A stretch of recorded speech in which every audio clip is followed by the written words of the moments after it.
إن الحمد لله نحمده ونستعينه ونستغفره ونعوذ بالله من شرور أنفسنا ومن سيئات أعمالنا من يهده الله فلا مضل له ومن يضلل فلا هادي له وأشهد أن لا إله إلا الله وحده لا شريك له وأشهد أن محمدا عبده ورسوله أما بعد.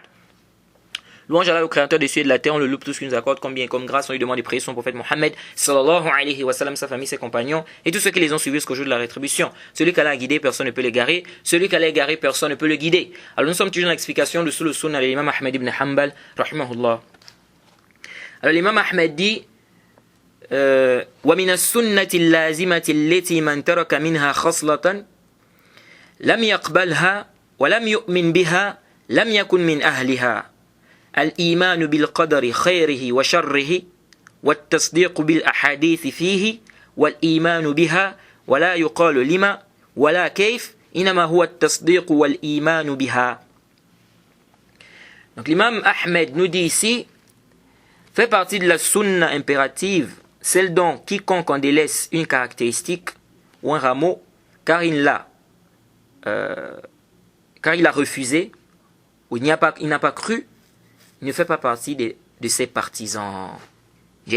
Donc parmi les sunnas, l'imam Ahmed dit, parmi les sunnas obligatoires, donc celui qui délaisse une de ces caractéristiques,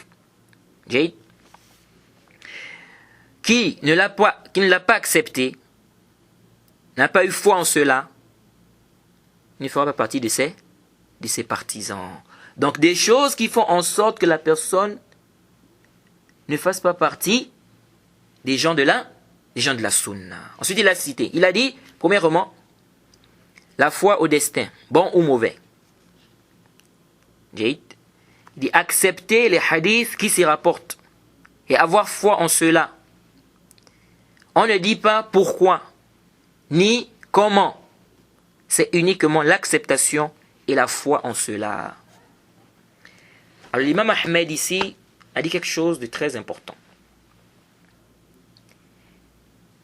Il a dit, fait partie de la sunna impérative, celle dont quiconque en délaisse une caractéristique.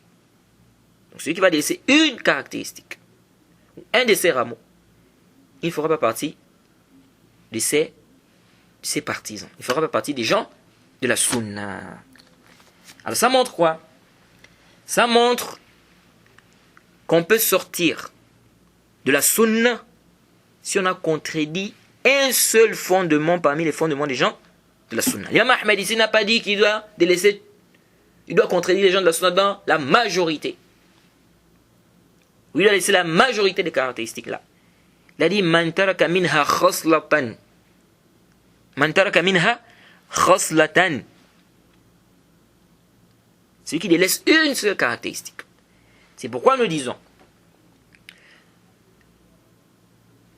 quelqu'un qui contredit les gens de la sunna dans un fondement, parmi les fondements des gens de la sunna, il sort de la sunna. Même s'il est en accord avec nous dans les autres fondements. Donc s'il contredit un des fondements, il peut sortir de la sunna. Donc on n'a pas à dire, comme certains, oh, parce qu'il a seulement contredit ce fondement-là, parce qu'il a seulement contredit ça, il est d'accord avec tous les autres fondements. Donc à cause seulement de ça, vous dites que c'est plus quelqu'un de la sunna. On dit naam. Quelqu'un vient, il nous dit, je suis d'accord avec vous sur tous les fondements. Sauf que j'ai dit qu'on doit faire précéder le aql sur le naql. J'ai dit qu'on doit faire précéder la raison sur les textes. On dit tu fais partie des gens de la sunna. Mais je suis d'accord avec vous sur tous les autres principes, non? On dit naam. Tu es d'accord avec nous sur ces autres principes, comme tu dis, mais sur ce point-là, tu n'es pas d'accord avec nous. Ici, là donc, tu fais partie des gens de la sunna. Car, parmi les fondements des gens de la sunna, ils ne font pas précéder la raison sur les textes. Donc on ne fait pas le taqdim du aql sur le naql. Donc rien qui nous dit on doit faire le taqdim du aql sur le naql. On dit tu ne fais pas partie des gens de la sunna. Car tu as contredit, n'est-ce pas, les principes des gens, un principe parmi les principes des gens de la sunna. Quelqu'un vient, Il dit, je suis d'accord avec vous dans tous les fondements. Mais, je ne suis pas d'accord avec vous sur un point. C'est quoi? Je ne suis pas d'accord avec vous sur le fait d'affirmer les sifat khabariya. Ou bien il dit, je ne suis pas d'accord avec vous sur le fait d'affirmer l'attribut du visage, l'attribut des yeux. Il dit ça, je refuse. On ne dit pas qu'Allah a un visage, on ne dit pas qu'Allah subhanahu wa ta'ala a des yeux. Mais je suis d'accord avec vous sur le reste. Je suis d'accord avec vous sur le reste des principes. Mais sur ce point-là, les points de Asma Sifat là, ici là, je ne suis pas d'accord avec vous. On dit que je fais partie des gens de la sunna. Donc quelqu'un vient, il dit je suis d'accord avec vous sur tous les principes, tous les fondements, je suis d'accord avec vous. Mais je ne suis pas d'accord avec vous sur un point. C'est quand vous dites qu'il faut patienter devant le gouverneur qui est injuste. Là, je ne suis pas d'accord. Moi, j'ai dit qu'il faut faire le khuruj. On doit faire le khuruj. Je suis d'accord avec vous sur tous les autres points. Mais ici, là, moi, je dis qu'il y a Djouz, on doit faire le khuruj. On dit que je fais partie des gens de la sunna.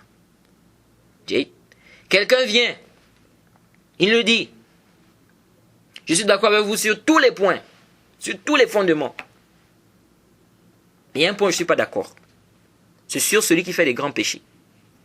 Celui qui fait des grands péchés, en dehors du kufr et du shirk akbar, ça c'est clair. Le kufr akbar, le shirk akbar, celui qui tombe dans ça, qui meurt comme ça, sans se repentir, donc il va en enfer éternellement. Celui qui tombe le grand kufr, le grand shirk. Ça c'est le hukm. Maintenant, il nous dit, celui qui fait des grands péchés, donc en dehors du grand kufr, du grand shirk, il dit, vous dites que celui qui fait les grands péchés, même s'il ne se repent pas, s'il meurt comme ça, il est sous la volonté d'Allah. Si Allah veut, il lui pardonne. Si Allah veut, il le châtie. Il dit, moi je ne suis pas d'accord avec ça. Moi j'ai dit, si quelqu'un fait un grand péché, il meurt sans se repentir par rapport à ce grand péché-là, il va en enfer éternellement, il ne sort plus de là-bas. Il dit, ça c'est ce que j'ai dit. Et je ne suis pas donc d'accord avec vous sur ce point. Donc quand vous dites que celui qui fait un grand péché, donc en dehors du kufr akbar, du shirk akbar, il est sous la volonté d'Allah. Si Allah veut, il lui pardonne. Si Allah veut, il le châtie. Il dit, moi je ne suis pas d'accord avec vous sur ça. Moi j'ai dit, il va en enfer éternellement. Ici là on dit quoi? Il ne fait partie des gens de la sunna. Il nous dit, mais à cause de ça seulement, moi je suis d'accord avec vous sur tous les points, tous les fondements. Mais sur ce point, je ne suis pas d'accord avec vous. C'est juste ça. Donc à cause de ça, vous dites que je ne fais plus partie des gens de la sunna. On dit, non, tu ne fais plus partie des gens de la sunna. Parce que tu as contredit les gens de la sunna dans un fondement. Parmi les fondements des gens de la sunna, celui qui fait un grand péché, en dehors du kufr akbar, du shirk akbar, s'il meurt comme ça, il ne va pas en enfer éternellement. Il ne va pas rester en enfer éternellement. Donc toi tu as contredit les gens de la sunna sur ce point, donc tu ne fais partie des gens de la sunna. Donc même s'il dit non mais tous les points je suis d'accord avec vous, donc à cause seulement de ça, on dit non mais à cause seulement de ça. Vous avez compris? Donc celui qui contredit les gens de la sunna, dans un fondement, parmi les fondements, il sort de la sunna. Il sort des gens de la sunna. Donc on ne dit pas non, il faut d'abord qu'ils contredisent les gens de la sunna dans la majorité des fondements. Là, la sunna, tu dois accepter tous les fondements des gens de la sunna. Donc on ne dit pas, non, il faut d'abord qu'ils contredisent les gens de la sunna dans la majorité, ou dans tous les fondements. Parce que vous avez trouvé que même les gens des bid'a aujourd'hui, il y a toujours quelque chose qu'ils font qui est en conformité avec les gens de la sunna. À cause de ça, on ne va pas dire que c'est un mubtadi'. On dit que c'est un mubtadi'. On dit que c'est un innovateur. Donc faites attention à cela. C'est pourquoi certains savants, vous allez voir des paroles de certains savants, vont vous dire Man kharaja ala sultan, celui qui va se rebeller contre le chef, c'est un khariji. Celui qui sort contre un gouverneur, c'est un khariji. Celui qui vient, il dit, je suis d'accord avec vous sur tous les points. Mais sur un seul point, je ne suis pas d'accord. J'ai dit que toute innovation, c'est du grand kufr, c'est du grand shirk. Ou bien c'est du grand kufr. Ça faut sortir l'islam. On dit, tu as contredit les gens de la sunna. Quel savant a dit que toute innovation, c'est du grand kufr, c'est du grand shirk? Quelqu'un vient, il dit, je suis d'accord avec vous dans tous les fondements. Mais je ne suis pas d'accord sur un point. Moi, je dis que celui qui consomme de l'alcool, c'est un kafir. Celui qui persiste, c'est-à-dire qui consomme de l'alcool en persistant dans ça, c'est un kafir. On dit, tu ne fais pas partie des gens de la sunna. Car la consommation d'alcool, c'est un péché. Et donc, ça reste un péché. C'est pas parce que la personne persiste dans ça que ce n'est plus, que ça devient maintenant du kufr akbar. C'est-à-dire, ça reste un péché qui n'est pas du kufr akbar, mais du shirk akbar. C'est pas parce que la personne persiste dans ça que ça devient du kufr akbar ou bien du shirk akbar. Donc, ce qui est péché, ça reste péché, même si la personne fait ça plusieurs fois. Même si la personne persiste dans ça. Sauf si la personne rend ça halal. Si la personne croit que c'est halal, là, la personne fait quoi? Là, on dit que la personne a fait du kufr. Mais le simple fait de persister dans le péché, c'est-à-dire faire le péché, répéter le péché, là, on sait bien que cet acte à la base n'est pas du kufr akbar, n'est pas du shirk akbar. Le fait que la personne répète ça, ça ne se transforme pas en kufr akbar, shirk akbar. Tout simplement parce qu'il est en train de répéter ça. Donc le mot sir. Donc ça c'est un point qui est important à comprendre. Parce que beaucoup de gens viennent aujourd'hui, quand on leur dit ça, oh non, à cause seulement de ce point-là, vous dites que c'est plus quelqu'un de la sunna, il est d'accord avec vous sur tous les autres points. Lui, mais là, il a contredit un fondement. Le prophète Mohammed sallallahu alayhi wa sallam dit وَإِذَا رَأَيْتُمُ الَّذِينَ يَتَّبِعُونَ مَا تَشَابَهَ مِنْهُ فَأُولَٰئِكَ الَّذِينَ سَمَّ اللَّهُ فَاحْذَرُوهُمْ. Si vous voyez ceux-là qui suivent ce qui est équivoque, là ils se sont tous à parler, prenez garde d'eux. Prenez garde d'eux. Le prophète a demandé de prendre garde contre ceux-là, à cause seulement de ça, parce qu'ils suivent ce qui est équivoque. Parce qu'ils suivent ce qui est équivoque. Il n'a pas dit ici, il n'a pas dit, il faut d'abord qu'ils contredisent les gens de la sunna sur la majorité de leur fondement, pour qu'on puisse prendre garde, n'est-ce pas, de cette personne. L'imam Malik, quand on est venu lui poser la question sur l'istiwa, il a dit que l'istiwa est connu. Wa kayfiyatuhu majhula. Le comment est inconnu. Ici, on profite à rappeler que cette riwaya est authentique. Contrairement à ceux qui disent non, la riwaya qui dit que le comment est inconnu, c'est une riwaya qui n'a même pas d'isnad et tout ça, c'est pas sahih. Ibn Abd al-Barr a rapporté cette riwaya là, avec une chaîne de transmission authentique. Wa kayfiyatuhu majhula. Le comment est inconnu. Qu'est-ce qu'il a dit, Imam Malik? Il a dit, je te vois que tu es un innovateur. Il a dit, comment Allah s'est élevé sur son trône? Il a dit, tu es un innovateur. Il a contredit les gens de la sunna dans combien de fondements?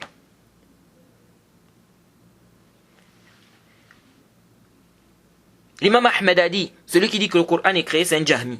Celui qui dit ma prononciation du Coran est créée, c'est un innovateur. Il n'a pas mis comme condition, il faut d'abord qu'il contredise les gens de la sunna dans la majorité. Ou dans tous les fondements. Ça, c'est un point qui est important à comprendre ici. Alors, il a dit وَمِنَ السُنَّةِ اللَّازِمَةِ الَّتِي مَنْ تَرَكَ مِنْهَا خَصْلَةً لَمْ يَقْبَلْهَا وَلَمْ يُؤْمِنْ بِهَا لَمْ يَكُنْ مِنْ أَهْلِهَا. Il a dit لَمْ يَكُنْ مِنْ أَهْلِهَا. Il ne fera pas partie, s'il délaisse une des caractéristiques là, il croit pas cela, il rejette, il ne fera pas partie de ses adeptes, de ses partisans. Donc des gens de la sunna. Les gens de la sunna. Les gens du athar. Les salafiyoun. Il ne fera pas partie des gens de la sunna. Alors ici je profite à rappeler un point qui est très important. On dit les gens de la sunna, les gens du athar, les salafiyoun. Tout ça, on parle des mêmes personnes. Quand on dit les gens de la sunna, ce sont les gens du athar. Les gens du athar, ce sont les salafiyoun. Alors, une shana que les gens apportent aujourd'hui, les gens qui viennent aujourd'hui, ils viennent avec une shana ou dandana en disant on ne doit pas se dire salafi. Pourquoi vous dites je suis salafi? On ne doit pas se dire salafi. On doit simplement dire qu'on est des musulmans, c'est tout. D'autres disent même se dire salafi c'est une bid'a. C'est parce que le prophète, on n'a pas vu un hadith où le prophète a dit qu'il est salafi. Ni les compagnons, on n'a pas des hadiths, des athar, où on voit des compagnons dire qu'ils sont salafis. Donc c'est une bid'a.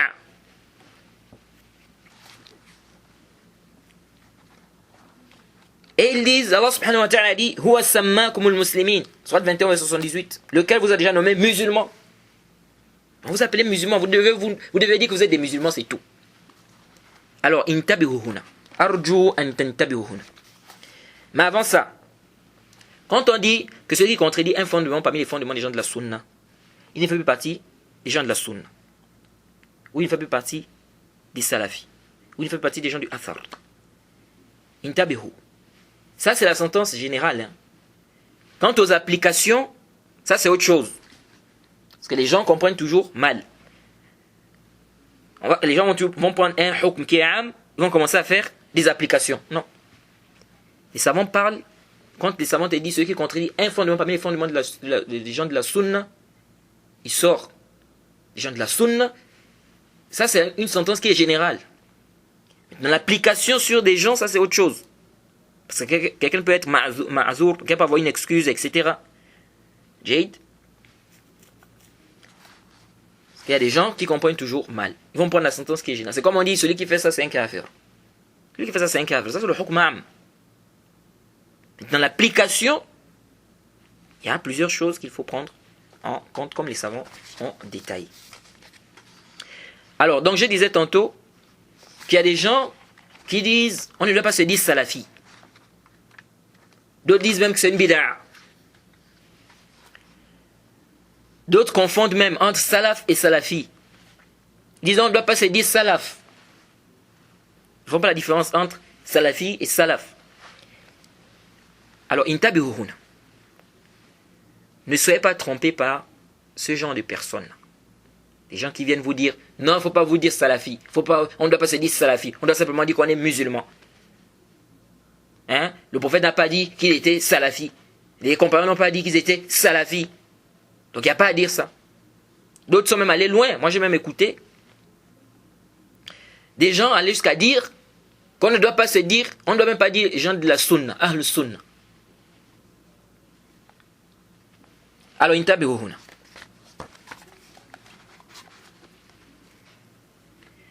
Le mot salaf, c'est un mot qui est connu dans la langue arabe.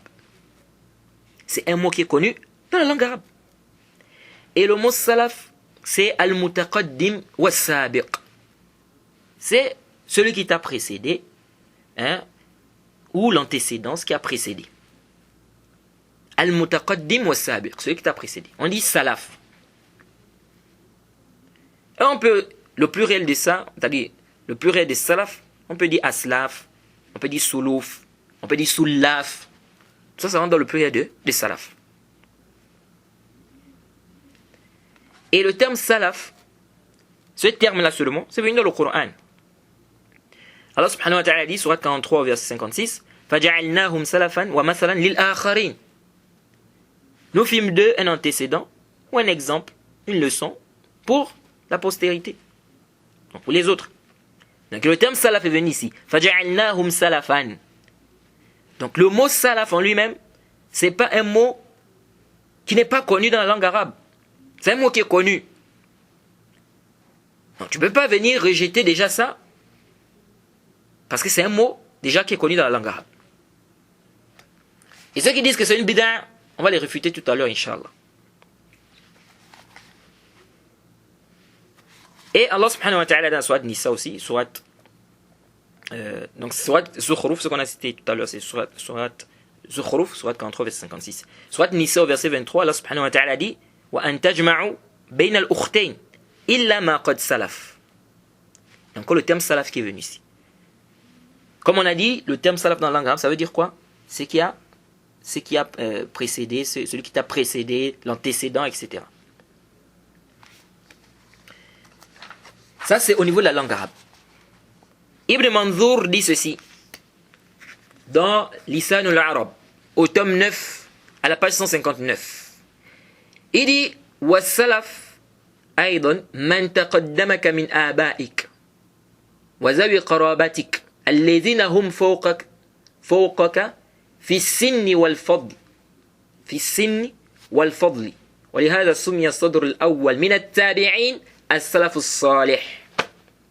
Il dit le terme salaf, c'est celui-là qui t'a dévancé, hein, parmi les pères, celui qui t'a précédé, qui t'a dévancé parmi les pères, les proches, ceux qui sont au-dessus de toi en âge et en mérite.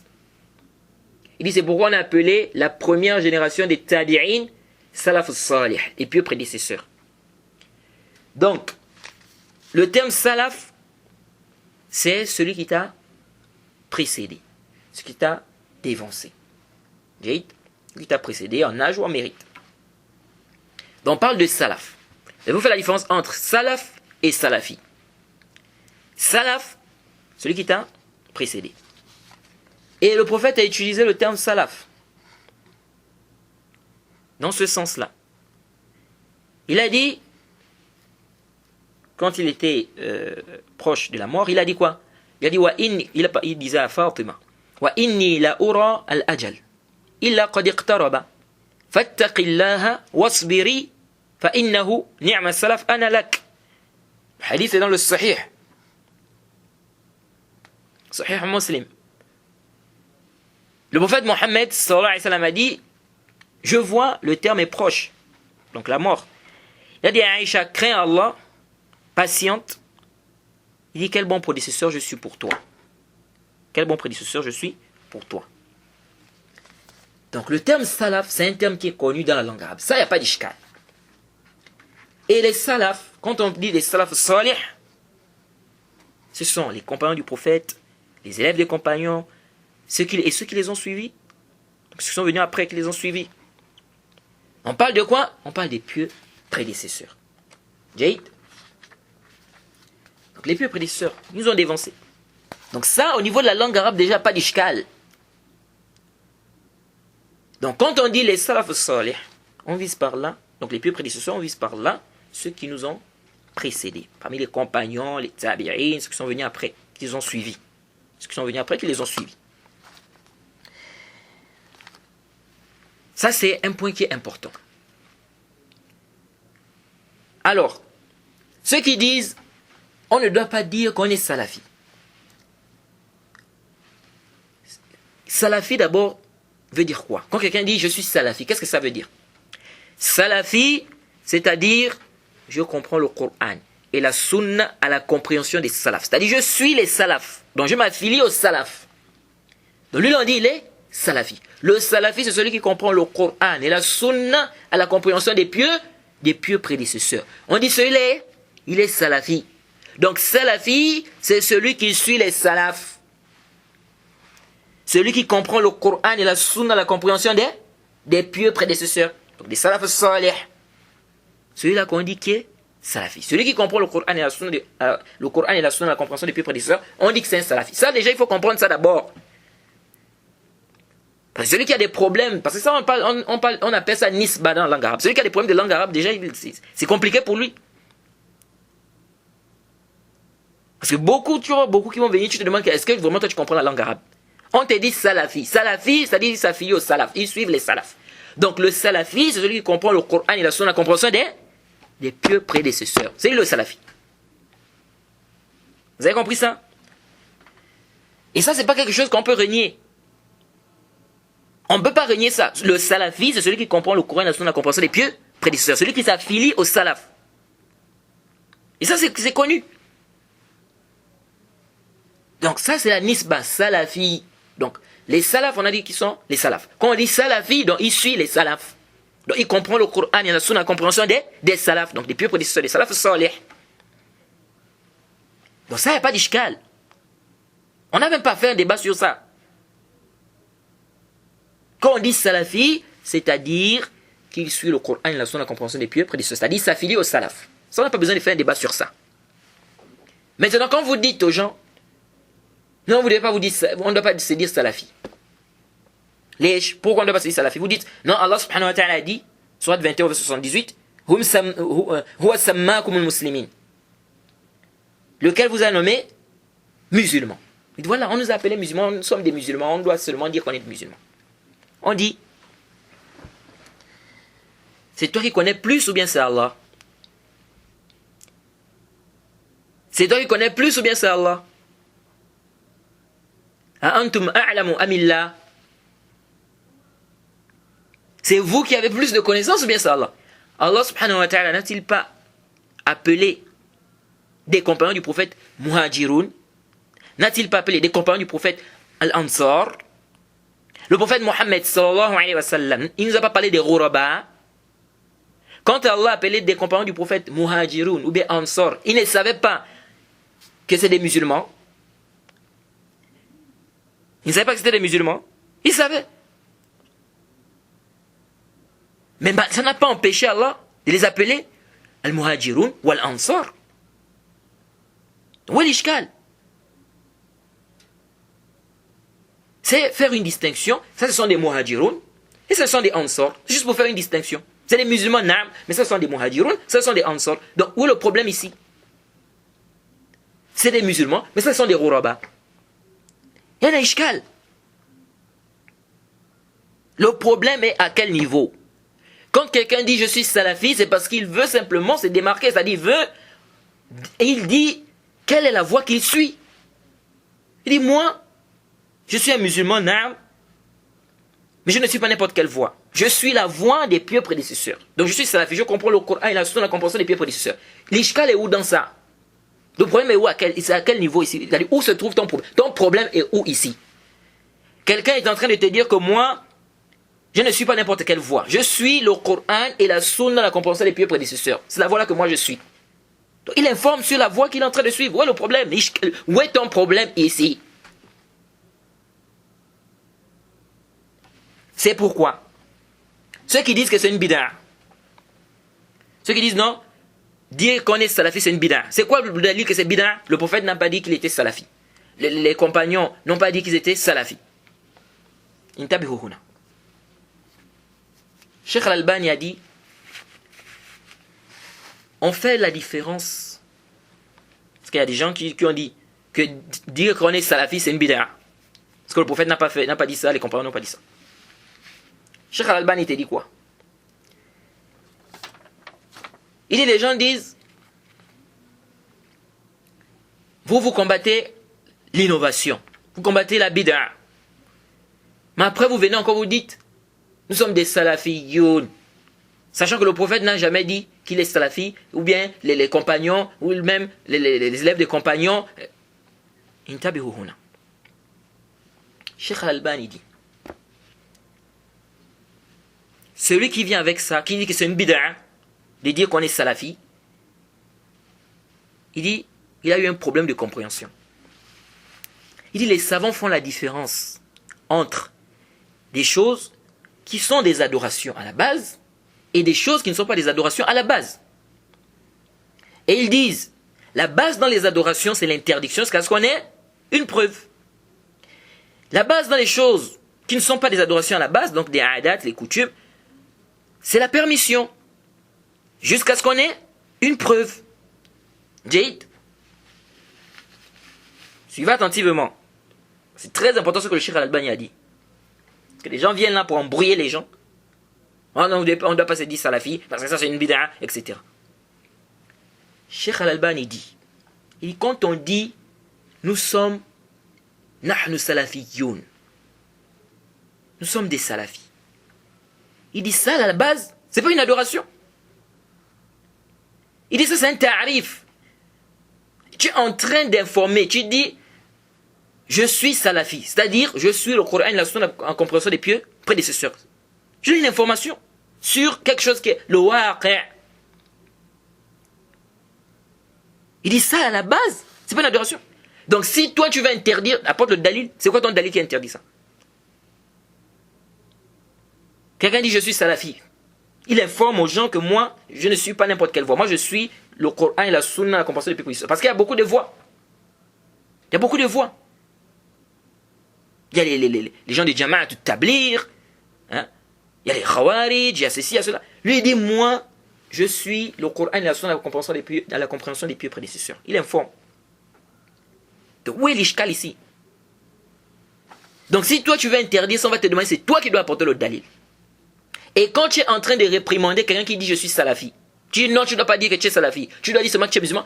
En réalité, tu es en train de lui dire quoi? Tu es en train de lui dire de ne pas s'affilier au salaf. Tu es en train de lui dire de ne pas comprendre le Coran et la Sunna, la compréhension des pieux prédécesseurs. Parce que quand il dit je suis salafi, salafi veut dire quoi? Salafi veut dire celui qui comprend le Coran et la Sunna, la compréhension des pieux prédécesseurs. Donc tu viens, tu me dis non, il ne faut pas dire que tu es salafi. Donc tu me dis de ne pas suivre le Coran et la Sunna, la compréhension des pieux prédécesseurs. Donc est-ce que réellement tu as bien compris?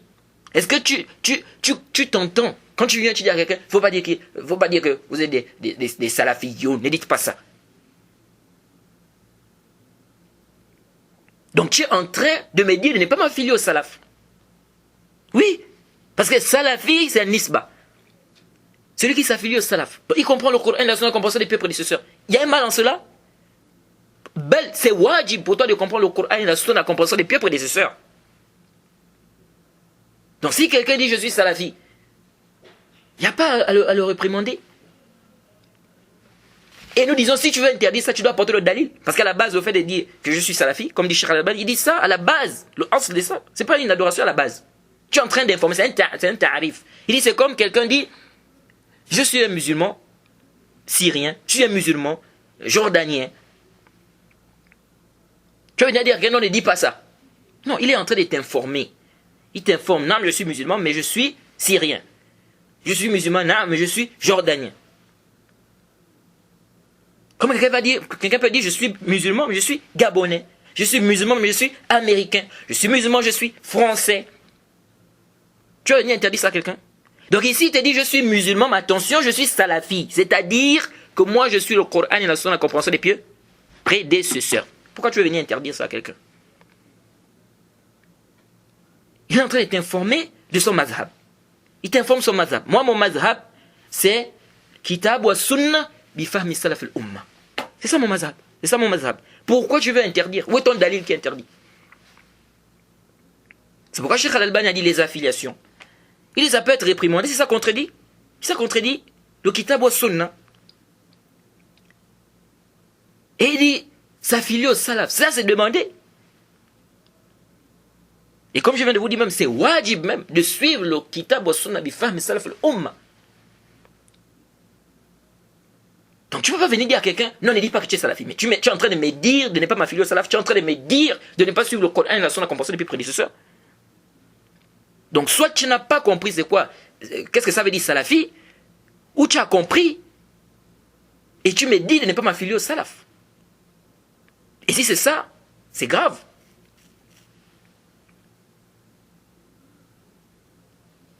Donc les gens qui viennent aujourd'hui pour dire non, c'est dire salafi, c'est une bid'a. Tu n'as pas compris. Comme a dit Cheikh Al-Albani. Et ça, c'est un ta'arif. Quelqu'un t'informe de son mazhab. Il t'informe de la voie qu'il suit. Tu dis, moi, la voie que je suis, c'est pas toutes les, je ne suis pas toutes les voies. Hein? Je ne suis pas un khariji, je ne suis pas un soufi, je ne suis pas un tijani, je ne suis pas un tabliri, je ne suis pas ceci. Je suis un salafi. C'est-à-dire que moi, j'ai décidé de suivre le Coran et la compréhension des pieux prédécesseurs. Pourquoi tu veux réprimander ça? Pourquoi tu veux dire à la personne que la personne ne doit pas dire ça? Ils disent non, ça apporte la division. Non, ça apporte la division entre les gens des bid'a et les gens de la sunna. Ensuite, celui qui vient nous dire on ne doit pas se dire salafi. Déjà, le verset, comme on l'a dit, c'est pas ce qu'il faut comprendre de ce verset. Parce que malgré qu'Allah subhanahu wa ta'ala ait dit ici, dans ce verset-là, soit 21 ou 78, malgré ça, il a quand même appelé des compagnons muhajirun et ansar. On a dit lequel vous a nommé musulmans. Donc ils doivent seulement avoir comme appellation musulmans. Non. Donc ça c'est pour faire une distinction. C'est pour se distinguer. Naam, nous sommes des musulmans, mais moi je ne suis pas un musulman qui suit toutes les voies. Non, non. Moi je suis cette voie-là. Donc tu dis je suis salafi. Donc il est nishkal.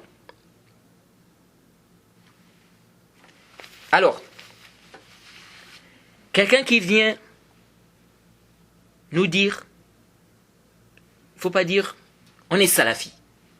On doit simplement dire, on est des musulmans, ça suffit. On dit à cette personne, si on te pose la question, quel est ton mazhab? C'est quoi ta réponse? Donc celui qui vient dire, on ne doit pas se dire salafi. On lui demande, si on te pose la question, c'est quoi ton mazhab? Tu réponds quoi? C'est-à-dire, quelle est la voie que tu suis? Tu réponds quoi? S'il te dit, j'ai dit que je suis musulman, on dit khata. Tu t'es trompé ici, c'est pas la réponse que tu dois donner. C'est pourquoi Cheikh Al-Albani dit ça. Cheikh Al-Albani dit, quelqu'un qui vient nous dire qu'on ne doit pas se dire salafi, on lui dit, on doit se dire quoi? On doit se dire musulman. Il demande, si on te demande, c'est quoi ton mazhab? C'est quoi la voie que tu suis? S'il dit musulman, on lui dit, c'est une erreur. On ne t'a pas demandé c'est quoi ta religion. C'est quoi ta religion? C'est l'islam, je suis musulman. Non, c'est quoi ta religion? C'est l'islam. Tu es quoi? Je suis musulman. C'est pas ça la question ici. La question, on veut connaître quelle voie tu suis. Parce qu'il y a plusieurs voies. Les gens se disent musulmans et ils suivent plusieurs voies. Il y en a qui suivent la voie, n'est-ce pas? Il y en a qui suivent la voie des soufis, il y en a qui suivent la voie des khawarij, il y en a qui suivent la voie des haddadi, des haddadiens, il y en a qui suivent la voie, n'est-ce pas, comment ils appellent, les gens de Jama'at Tablir. Il y a plein de voies. Il y en a qui suivent la voie des chiites. Donc, tu suis quelle voie? Donc, quand tu dis musulman, tu ne nous as pas toujours dit, tu suis quelle voie? Parce que tous ceux-là, ils vont te dire que tous ces groupes-là, ils vont te dire qu'ils sont aussi musulmans. Donc, tu ne m'as pas répondu, tu ne m'as pas éclairci sur la voie que tu suis. S'il dit, je suis le Coran, donc je suis musulman, je suis le Coran et la Sunna. On dit ça aussi, ça ne suffit pas. Tu n'as toujours pas réellement éclairci la voie que tu suis. Pourquoi? Parce que tous ceux-là vont te dire aussi qu'ils suivent le Coran et la Sunna. Celui des Jama'at Tablir, il va te dire, je suis musulman, je suis le Coran et la Sunna. Jaïd. Le Khariji va te dire la même chose. Je suis musulman, je suis le Coran et la Sunna. Donc quand tu dis, je suis musulman, je suis le Coran et la Sunna, tu n'as pas vraiment éclairci ton mazhab.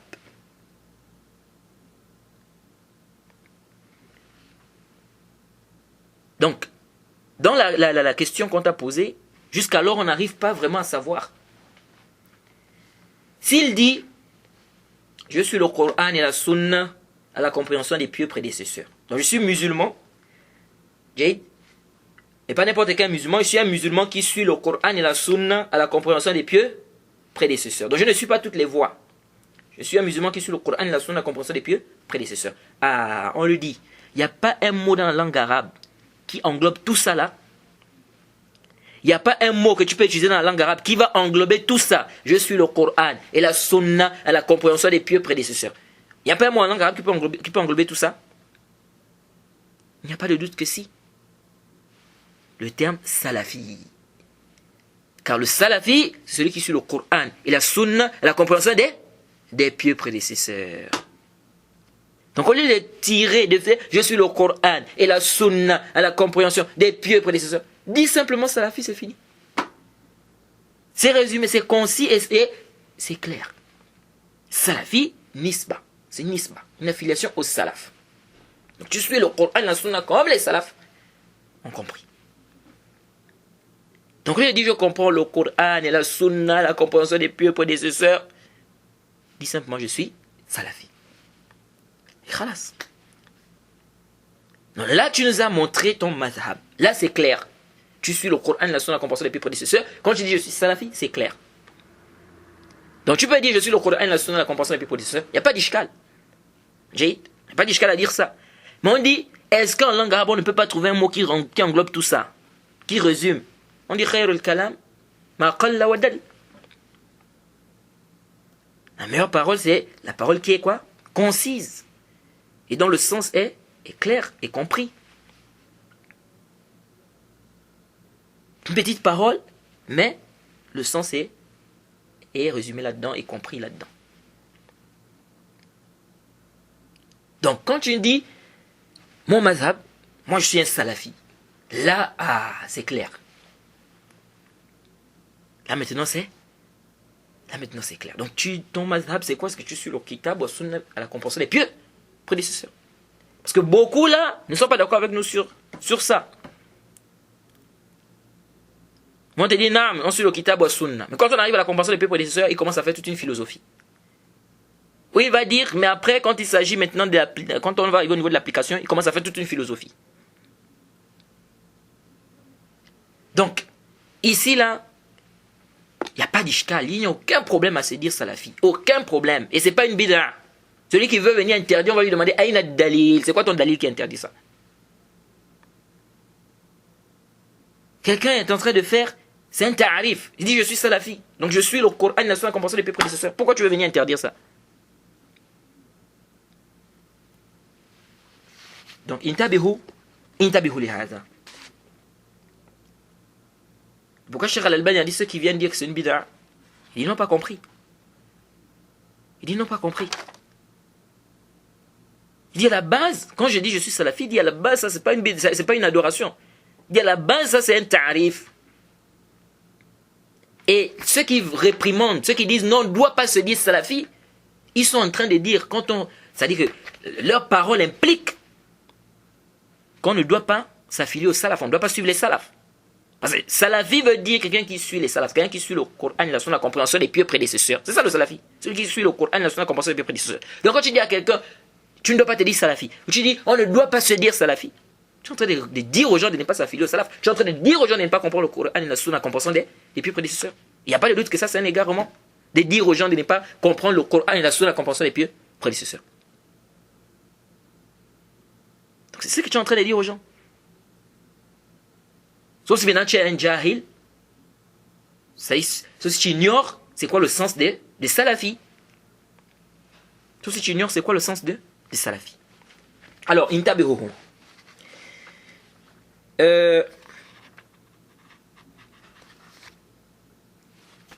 On a posé la question au cher Abdelaziz bin Baz. On lui dit ما تقول في من تسمى بالسلفي أو الأثري هل هي تزكية؟ Et qu'est-ce que vous dites? Ça c'est une conférence que le cheikh a eu à faire. Le titre de la conférence est Haqqul Muslim. Il a fait ça à Taif le 16 premier mois 1413. On a demandé au cheikh Abdelaziz bin Baz, qu'est-ce que tu dis sur quelqu'un qui s'appelle Salafi? C'est quelqu'un qui dit il est Salafi, ou bien celui qui se nomme Athari, celui qui se nomme Salafi ou Athari. C'est une thèse qu'il a. Il a dit إذا كان صادقا أنه أثري أو سلفي لا بأس مثل ما كان السلف يقول فلان سلفي فلان أثري تزكية لا بد منها تزكية واجبة.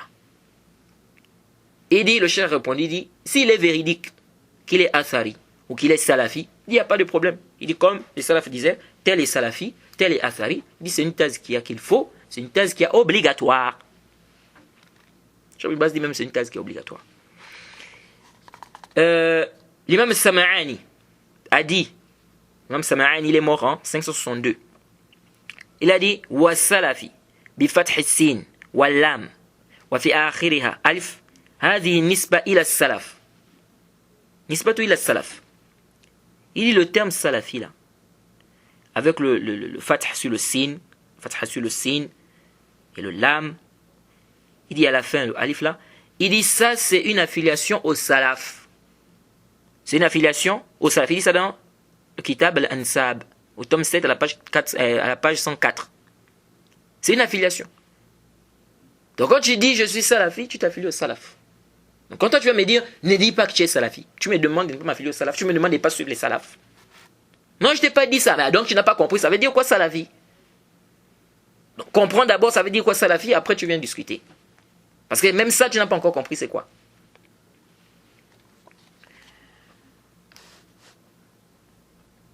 Ibn Taymiyyah a dit, dans le Fatawa al-Hamawiyya, page 34,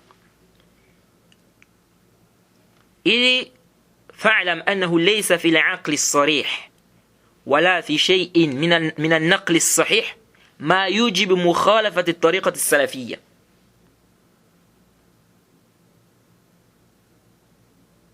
il dit ليس في العقل الصريح ولا في شيء من النقل الصحيح ما يوجب مخالفة الطريقة السلفية أصلا. Il dit ceci, il n'y a pas dans la raison saine ni dans ce qui est rapporté dans les textes authentiques ce qui demande de contredire la voie salafiyya, ce qui oblige de contredire la voie salafiyya. L'imam al-Zahabi, le Cheikh Hassan Temia ici utilise bien salafiyya, utilise bien salafiyya. L'imam Sam'ani utilise bien le terme salafi ici, il explique ce que ça veut dire même. L'imam Sam'ani qui est mort en 562. L'imam Zahabi, lorsqu'il a fait la biographie d'Ibn Salah, fi Tazkira, tome 4 à la page 1431. Il dit كان سلفيا حسن الاعتقاد. كان سلفيا حسن الاعتقاد. Il était salafi, il avait une bonne croyance. Il a ici utilisé le terme salafi. Imam Zahabi. Donc depuis même, il y en a qui pensent que c'est un mot qui est utilisé seulement par les contemporains. Non, c'est un mot qui est utilisé depuis. L'imam al-Zahabi dit également, le Hafiz al-Zahabi, lorsqu'il a fait la biographie d'Abu Tahir al-Silafi, il a dit quoi? Il a dit Fas-Silafi mustafad min al-Salafi بفتحتين وهو من كان على مذهب السلف. Il dit ça dans le Siyar A'lam al-Nubala, tome 6 à la page 21. Il dit As-Silafi, c'est tiré de Salafi avec deux fatha. Il dit c'est celui qui est sur la voie des salaf. Il est sur le mazhab des salaf. C'est quoi ton mazhab? Mon mazhab, c'est le mazhab des salaf. Kitab wa sunna bifahmi salaf al-umma. C'est ce que moi je suis. Donc il dit c'est celui qui est sur la voie des salaf. Donc toi qui viens, qui dis aux gens non, il ne faut pas vous dire salafi. C'est quoi ta raison? Non, c'est une bid'a. On dit est-ce que tu as d'abord bien compris le sens des salafis? Même Zahabi te dit que c'est tiré de Silafi est tiré de Salafi. Il dit avec deux fatha. Il dit c'est celui qui est sur la voie des salaf. Donc le Salafi, c'est celui qui est sur la voie des salaf. Pourquoi tu vas dire à quelqu'un n'est pas se dire Salafi? Tu dis à quelqu'un n'est pas sur la voie des salaf. Il dit encore, l'imam Zahabi toujours dans Siyar A'lam al-Nubala, tome 16 à la page 457, lorsqu'il a parlé de l'imam Ad-Daraqutni, il a dit Lam yadkhul ar-rajul abadan fi ilm al-kalam wala al-jidal wala khada fi zalik bal kana salafiyyan. Il a encore utilisé le terme salafi. Il a dit c'est quelqu'un, quand il a parlé de l'imam Daraqutni, il n'est pas rentré dans le ilm al-kalam, la dialectique, sur les dialecticiens, ni dans les débats. Il était salafi. Donc il a utilisé le terme salafi. Et le Cheikh al-Islam Taymiyya dans le Dar al-Ta'arud, entre le Aql et le Naql, au tome 5, à la page 356, il dit quoi? Il dit فَكُلُّ مَنْ أَعْرَضَ عن طريقة السلفية كل من أعرض عن طريقة السلفية النبوية الشرعية الإلهية فإنه لابد أن يضل ويتناقض. Il dit ويبقى في الجهل المركب أو البسيط. Il dit celui-là, tout celui qui va se détourner de la voie salafiyya, prophétique, législative, divine, il dit il faut qu'il s'égare, il faut qu'il se contredise. Il va rester dans l'ignorance. Murakkab al-basit. Donc ici, le Cheikh Islam Taymiyya utilise encore le terme salafiyya. Il dit tout celui qui va contredire la voie salafiyya, il va rester, il va s'égarer. Il faut qu'il s'égare. Et il va être en contradiction, il va se contredire. Alors ici, je vais vous lire une parole du Cheikh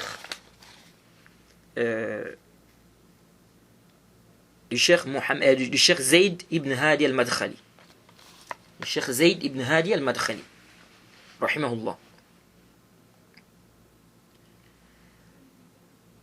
On lui a posé une question. Cette question lui a été posée dans Al-Ajwib al-Athariya عن المسائل المنهجية, page 77 jusqu'à 79. جيد. انتبهوا هنا. quelqu'un dit يقول البعض لماذا نتلقب بالسلفية ولماذا لا يقال المحمدية نسبة للرسول.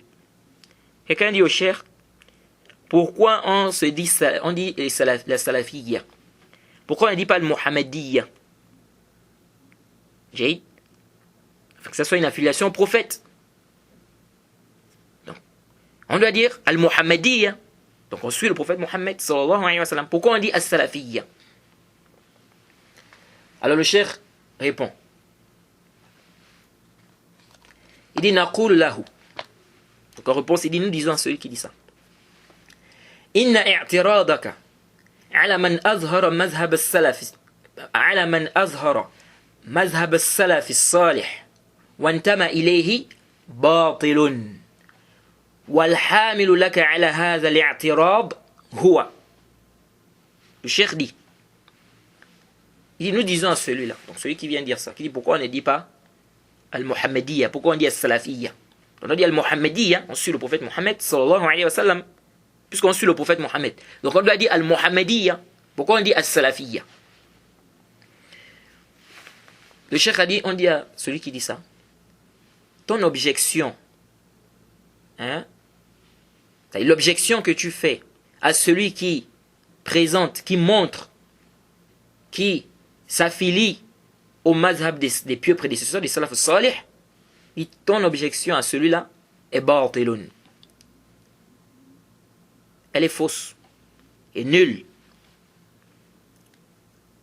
Donc l'objection que tu fais à celui-là qui présente, qui montre, qui s'affilie au mazhab des salaf salih, des pieux prédécesseurs, cette objection est fausse. Ton objection là, elle est batil, elle est fausse. Il dit, et ce qui te pousse à faire cette objection, c'est soit, il dit, imma jahluka al-fadhi' bis-salafiyyati as-sahihati was-salafiyyin hamalat al-kitab was-sunnati min ashabi nabi sallallahu alayhi wa sallam wa man kana ala nahjihim min a'immati al-ilmi wad-da'wati min al-quruni al-mufaddalati al-mashhuri lahum bil-khayriyya. وإما أنك تريد أن تلبس على طلاب العلم أن السلفية ما هي إلا حزب أو منظمة أسسها محمد بن عبد الوهاب فيجب أن يستبعد ولا يجوز الانتساب إليها. Le cheikh dit, ton objection à celui qui présente la voie des salafs, celui qui suit le mazhab des salafs, celui qui s'affilie au mazhab des salafs, est batil. Il dit, ce qui te pousse à faire cela, c'est soit ton ignorance, ta grande ignorance de la salafiyya authentique, ceux-là qui portent le kitab, qui suivent le kitab et la sunna, parmi les compagnons du prophète Mohammed sallallahu alayhi wa sallam, et ceux qui les ont suivis, ceux qui ont suivi leur voie, parmi les imams, les gens de science, de la prédication, parmi les meilleures générations. Ceux dont on a témoigné qui font partie de la meilleure génération, qui sont meilleurs. Il dit, soit c'est ça, soit tu veux embrouiller les étudiants en sciences, tu veux faire comprendre que la salafiyya n'est qu'une secte qui a été fondée par Mohammed ibn Abdul Wahhab. Et donc on doit s'écarter, qu'il est obligatoire de s'écarter de cela, de s'éloigner de cela. Et qu'il ne faut pas s'affilier à cela. Donc le cheikh dit que cette objection-là que tu fais à celui qui dit qu'il est salafi, donc quand tu viens, tu lui dis non, on ne doit pas dire as-salafiyya, on doit plutôt dire al-muhammadiyya. Parce que nous suivons le prophète Mohammed sallallahu alayhi wa sallam. Donc pourquoi on ne dit pas le muhammadiyya? Pourquoi on parle de salafiyya? Il dit cette objection-là est batil. Il dit, et ce qui te pousse à faire ça, c'est deux choses. Ça, c'est ton ignorance du manhaj des salaf, ton ignorance de la salafiyya, soit tu veux embrouiller les étudiants, tu veux tromper les étudiants, tu veux faire comprendre aux gens que la salafiyya est une secte qui a été fondée par le cheikh Mohammed ibn Abdul Wahhab, et donc il faut s'écarter de cela. Ensuite le cheikh dit وَالْحَقُّ أَنَّهُ لَا يَجُوزُ لِأَحَدٍ أَنْ يُنْكِرَ عَلَى مَنْ انتسب إلى السلف والسلفية فمن قال أن سلفي وعقيدة السلفية فإذ لا يصح أن يعاب بل يجب قبول ذلك منه باتفاق العلماء الربانيين وتلامذتهم وما ذلك إلا لأن مذهب السلف لا يكون إلا حقا وإن السلفية وهي نسبة تسمية إلى السلف تسمية لا ينفصل ولا لحظة واحدة عن الأمة الإسلامية بل هي خيرها وهي بخلاف الانتماءات إلى الأحزاب والمنظمات البدعية كالحزب الإخواني والفرقة التبليغية وما والاهما مما سبق بيانها وبيان مناهجها. Le cheikh dit, la vérité, c'est qu'il n'est permis à aucune personne de réprimander celui qui se réclame des salafs, celui qui s'affilie au salaf, à la salafiyya.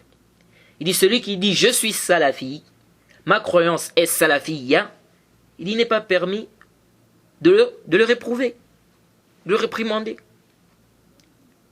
Il dit, mais il est obligatoire d'accepter ça de lui par consensus des savants et de leurs élèves. Par contre, le cheikh ici nous cite un consensus. Il dit, quelqu'un qui dit je suis salafi, ma croyance c'est la croyance salafiyya, et on ne doit pas le réprimander. Il dit, c'est même obligatoire d'accepter ça de lui, par consensus. Il dit, car le mazhab des salafs ne peut être que vrai. La salafiyya, c'est une nisba, c'est une affiliation. C'est une affiliation au salaf. Donc c'est une appellation qui ne se sépare pas, qui ne se sépare point, pas même un instant, une seconde, de la Ummah islamiyya, de la communauté musulmane. Ils sont meilleurs. Ils sont les meilleurs de la communauté. Les salafis sont les meilleurs de la communauté. Car eux, ils suivent le Coran et la Sunna, la compréhension des pieux prédécesseurs. Il dit, contrairement aux autres affiliations, les affiliations que les gens font par rapport aux sectes innovées telles que les sectes des Ikhwan, les sectes des Tablir, et ceux qui sont comme eux, ceux qui tournent autour, ceux qui les suivent, ou ceux qui sont comme eux, ou tout ce qui tourne autour de ces sectes-là. Et comme ça a été détaillé, comme on a détaillé également leur manhaj. Et donc c'est contraire aux autres sectes. Quand quelqu'un dit qu'il est salafi ou bien la salafiyya, est contraire aux sectes telles que Ikhwan, les Tablir, etc. Parce que celui qui dit qu'il est salafi, lui il s'affilie au pieux prédécesseur. Il suit le kitab wa sunna bifam et salaf salih. Contrairement aux Ikhwan, les Tablir, etc. Ceux-là, ils ne suivent pas les pieux prédécesseurs. Ils contredisent les pieux prédécesseurs.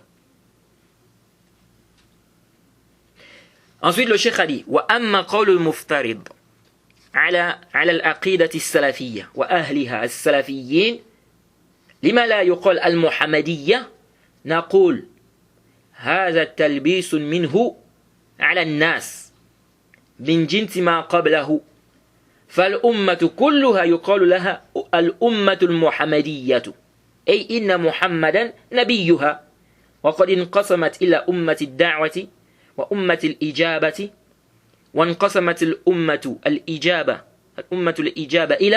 إلى 73 فرقة كلها في النار إلا واحدة وهي التي تكون على مثل ما كان عليه نبي الكريم صلى الله عليه وسلم وأصحابه رضوان الله عليهم أجمعين. فأصحاب النبي صلى الله عليه وسلم هم السلف ومن جاء بعدهم ونهج نهجهم واتبع أثرهم يلحق بهم فيقال عنه السلفي وعقيدته السلفية. Le cheikh a dit, quant à la parole du supposé, donc celui-là qui est venu dire, pourquoi on ne dit pas le Mohammedia, pourquoi on dit Salafiyya, il dit, quant à sa parole, concernant la croyance Salafiyya, et ses partisans, donc ceux qui sont salafis, ceux qui sont salafiyoun, donc les salafiyoun, il dit, quant à sa parole, à ceux-là, quand il dit, pourquoi on ne dit pas le Mohammedia, ils nous disent, ça c'est encore un talbis, c'est une façon d'embrouiller les gens. Hein? Il dit c'est encore un talbis. Hein? Ceci fait partie du fait d'embrouiller les gens, comme ce qui a déjà précédé. Donc c'est comme ce que le cheikh a cité avant. Il dit ça, c'est une façon de faire le talbis. Okay? Comme le talbis qu'on a cité précédemment. Il dit la umma intabihu. Il dit la communauté, toute la communauté, on dit que c'est la communauté al-Muhammadiyya. Le cheikh dit toute la communauté, on dit que c'est la communauté al-Muhammadiyya. C'est-à-dire que Mohammed est leur prophète. Donc toute la umma, on dit que c'est la umma al-Muhammadiyya. Kef, parce que leur prophète c'est Mohammed sallallahu alayhi wa sallam. Jaïd. Donc où est le tafriq? Il n'y a pas de tafriq. Parce que toute la umma, on dit que c'est la umma Muhammadiyya. Bon, maintenant, tu suis quelle voie? Il faut que tu dises, tu suis quelle voie? Donc, le cheikh dit, il dit c'est la umma al-Muhammad. Donc, toute la umma, on dit que toute la communauté, on dit que c'est la communauté al-Muhammadiyya. Ça veut dire, c'est-à-dire que Mohammed est leur prophète. Il dit, cette umma s'est divisée en ummat al-da'wa et ummat al-ijaba. Ummat al-da'wa et ummat al-ijaba. C'est-à-dire la ummat al-da'wa, ce sont les koufars, ceux qu'on doit appeler vers l'islam. Ceux qui ne sont pas rentrés dans l'islam. Et il y a la ummat al-ijaba, ceux qui ont déjà accepté le message de l'islam. Il dit cette umma-là, donc ceux qui ont accepté le message de l'islam, ils se sont divisés en 73 groupes. Il dit tous vont aller en enfer, sauf un groupe. Ce sont ceux-là qui sont ce sur quoi le prophète et ses compagnons étaient. Jade. Il dit les compagnons du prophète sont les salafs et ceux qui sont venus après eux et qui ont suivi leur voie, qui ont suivi leurs traces, on les affilie à eux. On dit, ou celui-là qui a suivi leurs traces, n'est-ce pas, ou qui a suivi leur voie, qui a suivi leurs traces, on l'affilie à eux. On dit qu'il est salafi, que sa croyance est salafiyya. Jade. Donc quand tu viens, tu dis aux gens al-Muhammadiyya, le cheikh dit toute la communauté, on dit que c'est la communauté al-Muhammadiyya. Donc jusque-là, on ne sait pas réellement la voie que tu suis. Okay. Donc le fait de dire je suis salafi, là, tu as dit clairement la voie que tu suis. Et il n'y a pas d'ishkal dans ça. Il n'y a aucun ishkal dans ça. Alors, donc ici l'imam Ahmed a dit, celui qui va donc contredire une de ces caractéristiques, il ne fera pas partie de ces gens. Min ahliha, donc des gens de la sunna, des gens du athar, les salafiyoun, tout ça, ça englobe les mêmes gens. Jaïd. Il dit al-imanu bil qadari khayrihi wa sharrihi wa tasdiq bil ahadith fihi wal imanu biha wa la yuqal lima wa la kayf innama huwa at-tasdiq wal imanu biha. Ok, il dit premièrement il a cité quoi? La croyance au destin, bon ou mauvais. Jaïd. Accepter les hadiths qui s'y rapportent et avoir foi en cela. On ne dit pas pourquoi ni comment, c'est uniquement l'acceptation et la foi en cela. Bon, la question du destin, on va plus trop revenir sur ça, en tirer en long et en large, parce qu'on avait déjà détaillé. On a parlé de ça dans Wasitiyya, et on a aussi parlé de quelques masail en rapport avec le destin, dans la mise en garde qu'on a faite à Hassan et Hussein, quand on a parlé de la volonté d'Allah. Mais en gros, ce qu'il faut retenir, quand on parle du destin, il faut croire en 4 choses. Le ilm, le kitaba, la mashia et le khalq. Savoir qu'Allah subhanahu wa ta'ala connaît toutes choses. Ya'lamu ma huwa ka'in wa ma sayakun. Ya'lamu ma kan, ma huwa ka'in wa ma sayakun wa ma lam yakun law kana kayfa kana yakun. Allah subhanahu wa ta'ala sait, n'est-ce pas, ce qui était, il sait ce qui est, il sait ce qui va arriver, il sait même ce qui ne s'est pas encore passé, si ça se passe, comment ça va se passer. Ce qui ne devait pas se passer, il sait également ce qui ne s'est pas passé, si ça se passait, comment ça devait se passer. Ce qui ne s'est pas passé, si ça se passait, comment ça devait se passer. Ça, c'est au niveau du ilm. Donc là, on connaît toutes choses. Ensuite, on a le kitaba. Savoir qu'Allah subhanahu wa ta'ala a écrit toutes choses, tout ce qui va se passer.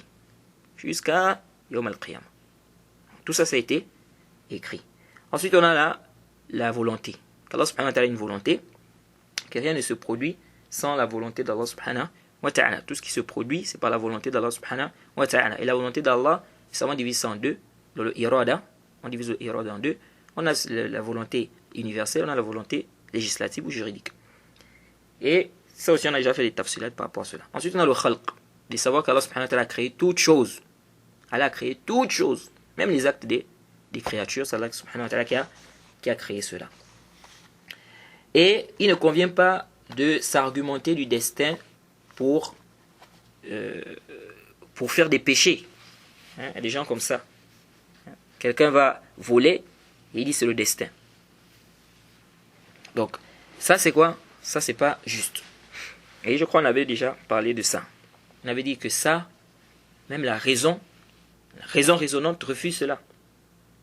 Parce que si maintenant toi quelqu'un vient, quelqu'un te gifle, tu lui dis pourquoi tu me gifles, il te dit c'est le destin, tu ne vas pas accepter ça comme argument.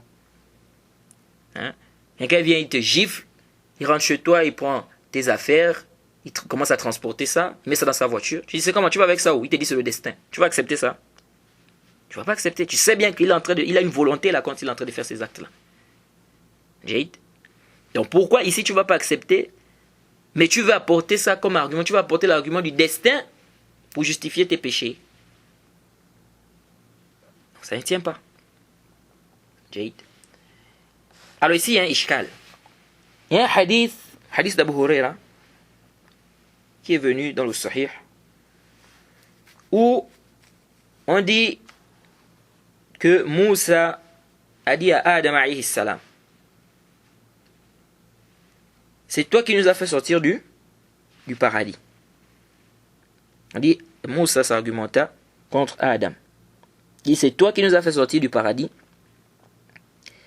Et Adam répondit, ô Moussa, Allah t'a choisi, par rapport à sa parole, t'a parlé, t'a écrit le Torah.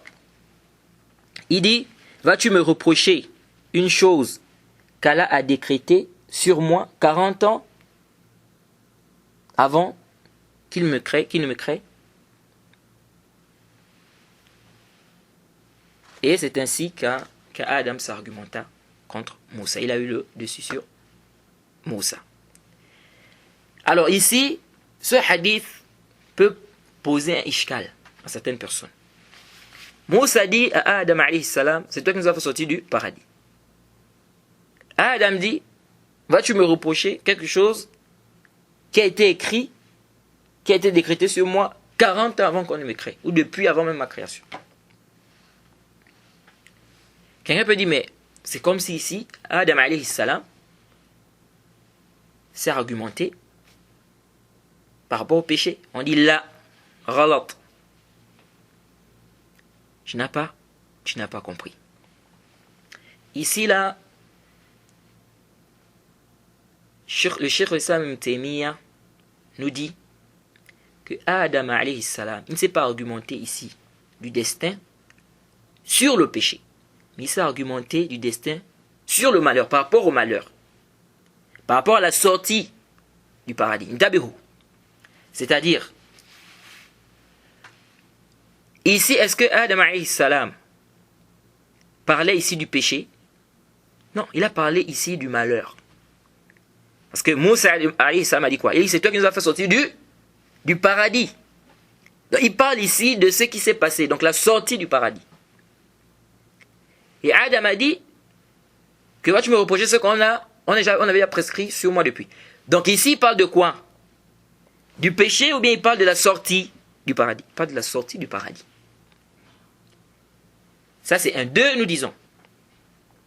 Adam alayhi salam ne peut pas s'argumenter du destin pour dire que le péché qu'il a fait, c'est quelque chose de bien, c'est pas quelque chose qu'on doit réprimander. Là, parce que, qu'est-ce qui s'est passé? Adam alayhi salam a dit quoi? Après le péché, qu'est-ce qu'ils ont dit? Adam avec Hawa. Ils ont dit quoi? Qala Rabbana zalamna anfusana wa in lam taghfir lana wa tarhamna lanakunanna min al-khasirin. Ils ont dit donc, tous deux, soit 7 au verset 23, son introduction rapprochée, ô notre Seigneur, nous avons fait du tort à nous-mêmes. Si tu ne nous pardonnes pas, il ne nous fait pas miséricorde, nous serons très certainement du nombre des perdants. Donc si Adam alayhi salam voyait que le destin, c'était un argument pour ne pas être réprimandé par rapport à un péché, pourquoi ici là Adam alayhi salam demande pardon à Allah et dit qu'il a commis du tort à lui-même, Adam et Hawa. Limaza. Donc ça montre ici que Adam alayhi salam n'a pas compris que le destin c'est un dalil. On doit prendre ça comme dalil pour dire que ce qu'on est en train de faire comme péché, on ne doit pas être réprimandé par rapport à cela. Pourquoi? Parce que c'est le destin. Là, il n'a pas compris ça. S'il ne devait pas demander pardon, il ne devait pas dire qu'on a commis du tort, on a, n'est-ce pas, on s'est fait du tort à nous-mêmes. Jade? Parce qu'il sait bien que tout ça c'est décrété. Ça c'est la réponse qu'Ibn Taymiyyah a donnée par rapport à ce hadith. Il a dit ici, il a parlé par rapport au malheur, pas par rapport au péché. Il dit donc c'est permis de s'argumenter du destin par rapport au péché, pas par rapport au malheur, pas par rapport au péché. Jade? Pas par rapport au péché. Quelqu'un est allé quelque part, il a fait par exemple un accident. Jade? Il dit c'est le destin. L'accident là c'est le destin. C'est vrai qu'il a voulu. Il n'y a pas d'ishkal. Mais quelqu'un est en train de faire un péché.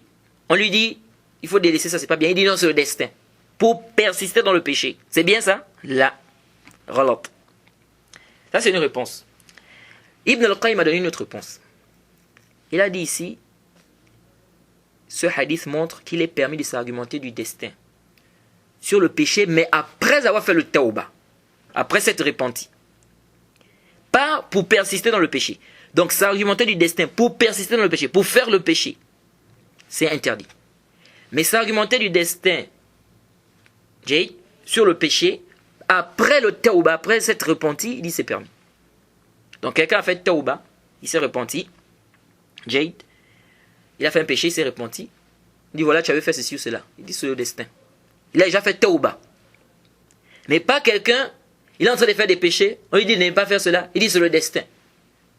Là c'est pas bien, ça c'est réprimandé. Ça c'est la réponse d'Ibn al-Qayyim. Même si nous trouvons que la vie du Cheikh Ibn Taymiyyah est aqrab, c'est plus proche.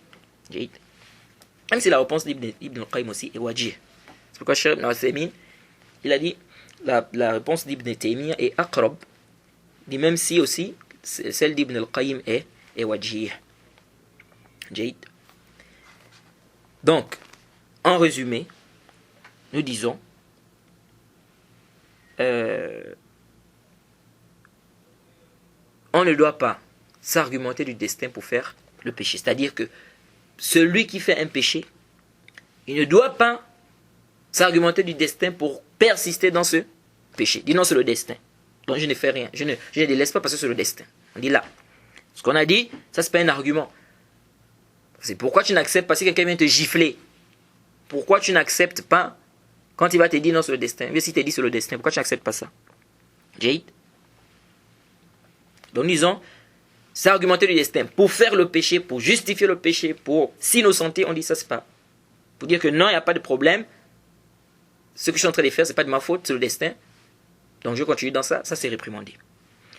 C'est argumenter du destin par rapport au malheur, à ce qui est, à l'épreuve, Jade, ce qui est déjà arrivé, Jade, à l'épreuve, le musiba, le malheur, ça il n'y a pas d'ishkal. Jade, il n'y a pas d'ishkal. Et Ibn al-Qayyim a dit, on peut s'argumenter aussi du destin par rapport au péché, mais on a déjà délaissé le péché, on a fait tauba. On s'est repenti, on a délaissé le péché. Jade, quelqu'un a délaissé le péché, il a fait tauba, on peut s'argumenter de ça. Jade. Bon, ici, là, on a dit quoi? Que ce qui est plus proche de la vie d'Ibn al-Qayyim, parce que, du Cheikh Hassan Temia. Parce qu'ici, vraiment, c'est difficile de dire que Moussa alayhi salam va reprocher, par exemple, à Adam alayhi salam sur un péché il s'est repenti déjà sur ce péché. Il a fait tauba. Okay. Donc, il n'y a plus de reproche à faire. Donc, ici, là, on ne dit pas que, on va pas dire que Moussa alayhi salam, il a réprimandé, n'est-ce pas? Eh bien, il a reproché à Adam alayhi salam, on va dire, il a reproché à Adam alayhi salam sur un péché qui s'est repenti. Parce qu'il n'a pas parlé de péché ici. Il a dit, c'est toi qui nous as fait sortir, Jade, du paradis. Et il n'a pas parlé du péché. Jade. Parce que quelqu'un qui s'est repenti, khalas. Quelqu'un a fait tauba. On va dire, pourquoi tu as fait ça, machin? Pourquoi comme ça, comme ça? Il a fait tauba. Jade. Donc ici, Moussa alayhi salam, ici, il a parlé par rapport à la sortie. Par rapport à la sortie du paradis. Wallahu ta'ala a'lam. Allez, le plus savant. Donc le cheikh ici a dit, l'imam Ahmed a dit, wal imanu bil qadri khayrihi wa sharrihi wa tasdiqu bil ahadith fihi wal imanu biha wa la yuqal lima wa la kayf inama huwa tasdiqu wal imanu biha. On ne dit pas pourquoi, on ne dit pas comment. On doit simplement accepter et avoir foi en cela. Jade. Donc ça c'est la base du musulman. Le musulman doit avoir foi aux textes qui sont venus, ce qui a été rapporté, les textes qui sont en rapport avec le destin, tout ça. Hein? Mais commencer à rentrer dans des choses qui te dépassent, des choses que toi-même tu ne comprends pas, tu vas dans ça, tu rentres, tu creuses. Tout ça après c'est quoi? C'est le dolal. Après tu vas t'égarer. Parce que tu vas rentrer dans des choses qu'on ne t'a pas demandé, d'entrer. Tu vas rentrer dans des choses qui sont compliquées pour toi. L'imam Ahmed a dit, il faut se limiter au nas. Il dit, nous devons avoir foi. On doit avoir foi au hadith qui s'y rapporte. On doit croire en cela, on doit accepter cela. On ne dit pas pourquoi ni comment. On doit quoi? On doit uniquement l'accepter et avoir foi en cela. C'est ça, tout ça, ça rentre dans le iman, ça rentre dans la foi. Et on doit savoir qu'Allah subhanahu wa ta'ala est sage. Et Allah n'est pas injuste. C'est un principe qui est clair, qui est confirmé dans le Coran. Allah n'est pas injuste. Jade. Donc nous devons croire au destin, ça fait partie des piliers de la foi. Jade. Mais quand on fait des rentrées dans des tafassiles, rentrer dans des trucs compliqués, des choses qui te dépassent, on dit non. Il faut t'arrêter là où les textes se sont arrêtés. Il faut t'arrêter là où les salafs se sont arrêtés. Jade. Alors on s'arrête ici. On demande qu'Allah nous facilite, qu'Allah nous donne la compréhension de sa religion. Wa subhanaka Allahumma bihamdik wa ashhadu an la ilaha illa anta astaghfiruka wa atubu ilayk.